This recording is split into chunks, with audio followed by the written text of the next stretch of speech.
الزام لگانے والے کچھ تو سوچیں، کچھ تو غور کریں۔ بس اے وہ مخالفین احمدیت جو حضرت محمد مصطفیٰ صلی اللہ علیہ وسلم کی امت میں سے ہو، آپ صلی اللہ علیہ وسلم سے محبت کا دعویٰ کرتے ہو، غور کرو، سوچو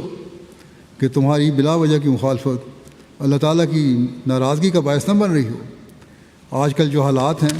انہیں دیکھو کہ کہیں یہ مخالفت اس وجہ سے تو نہیں،